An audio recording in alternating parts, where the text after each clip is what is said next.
Ya, sementara itu Rosuryo hadirkan ahli pidana pada sidang pra-peradilan ketiga terkait permohonan ganti rugi terhadap Polda Metro Jaya.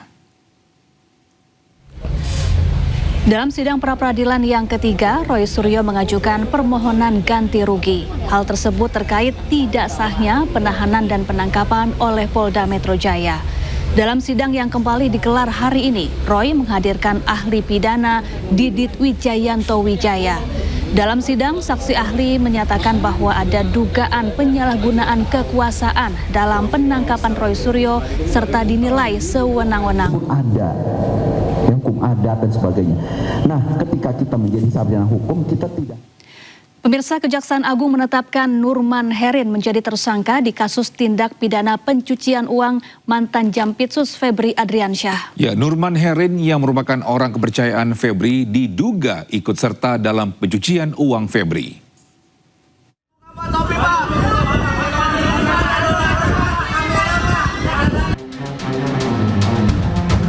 Tim 9 Kejaksaan Agung menetapkan Nurman Herin sebagai tersangka dalam kasus tindak pidana pencucian uang yang juga melibatkan mantan Jampitsus Febri Adriansyah.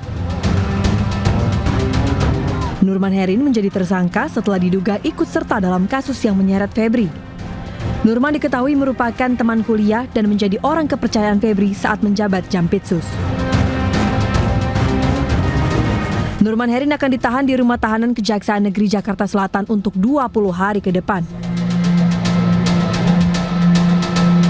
Dengan pertimbangan dua alat bukti,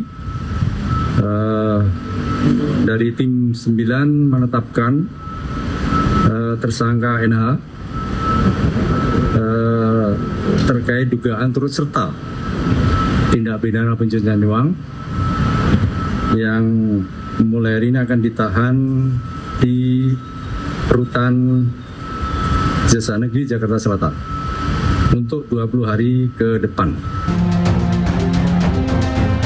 Sebelumnya, Febri Adriansyah juga telah ditahan untuk 20 hari ke depan di Rutan KPK. Saat keluar dari Kejagung, Febri tidak menggunakan rompi tahanan dan tangan tidak diborgol. Pada perkara ini, Kejagung menerima 2 tersangka yang dialihkan dari Polda Metro Jaya. Don Rito dari pihak swasta dan mantan Jampitsus Kejagung Febri Adriansyah. Kejagung mengusut total 4 sprindik pelimpahan dari Polri. Terbaru, tim 9 menerbitkan sprindik baru terkait TPPU temuan emas 74 kg dan uang ratusan miliar rupiah di rumah Febri di Sentul. Sedangkan 3 sprindik lain adalah kasus dugaan korupsi Asabri, Krakatau Steel, dan pengadaan batubara PLTU yang sempat menyebabkan pemadaman listrik. Tim Liputan iNews melaporkan. Pemirsa, Kepala Badan Gizi Nasional Sudaryono menegur keras seorang pegawai yang diduga bermain ponsel saat rapat koordinasi nasional berlangsung. Ya, Sudaryono memerintahkan pegawai tersebut dimutasi ke Papua. Dia saya kasih penjelasan dia main handphone itu. Tolong dicatat Korwil Kabupaten Kayong Utara Adi Afrianto. Siap, Pak. Saya minta yang bersangkutan dipindah ke Papua. Kepala Badan Gizi Nasional Sudaryono menegur keras seorang pegawai yang kedapatan bermain ponsel saat rapat koordinasi nasional secara daring berlangsung pada Kamis. Sudaryono mendadak menghentikan paparan setelah melihat koordinator wilayah Kayong Utara Adi Afrianto yang dinilai tidak fokus dan diduga bermain ponsel. Tak hanya memberikan teguran, dirinya juga langsung memerintahkan agar pegawai tersebut dipindah tugaskan ke Papua. Ini ada Korwil, siapa nih? Korwil Kabupaten Kayong Utara, siapa namanya? Adi Arfianto. Karo SDM, dia saya kasih penjelasan dia main handphone itu. Tolong dicatat Korwil Kabupaten Kayong Utara Adi Afrianto. Siap, Pak. Saya minta yang bersangkutan dipindah ke Papua. Ya. Siap. Segera. Tolong diberi surat teguran, surat peringatan 1, 3 kali surat peringatan pecat. Setelah memberikan teguran, Sudaryono juga meminta seluruh jajaran BGN lebih disiplin dan profesional mengikuti jalannya rapat. Bahkan ia menegaskan, jika terus mengulang ketidakdisiplinannya, ia tak segan memecat pegawai tersebut.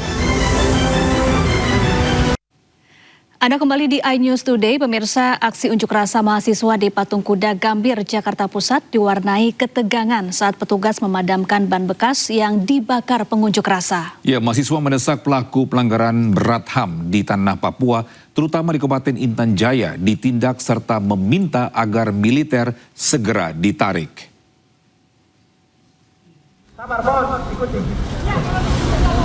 Ya, bisa pembakaran ban bekas dalam aksi unjuk rasa yang digelar mahasiswa di kawasan bundaran Patung Kuda Gambir, Jakarta Pusat langsung dipadamkan petugas kepolisian. Ketegangan mereda saat massa mahasiswa diizinkan untuk berorasi dan menyampaikan aspirasinya. Dalam tuntutannya, massa yang menamakan diri Gerakan Pelajar Mahasiswa Intan Jaya mendesak agar pelaku pelanggaran HAM berat segera ditangkap dan diadili, serta meminta agar aparat militer di Papua ditarik. Mahasiswa mengancam akan kembali berunjuk rasa dengan jumlah massa yang lebih besar jika tuntutan mereka tidak dipenuhi. Agenda ini, agendanya tema yang jelas bahwa aksi kemanusiaan itu pasca terjadinya penembakan terhadap ibu hamil atas nama Ibu Melkiana Dewi Kau. Notabene-nya dia sebagai ibu hamil yang ditembak dan anak dalam kandungannya tidak tertolong. Dan kami juga bukan hanya itu, tapi secara umumnya bagaimana supaya negara ini melalui Presiden Republik Indonesia dan juga kementerian terkait untuk merespons dan mengevaluasi penempatan militer-militer yang ada di Papua secara masif itu sangat mempengaruhi dan menjadi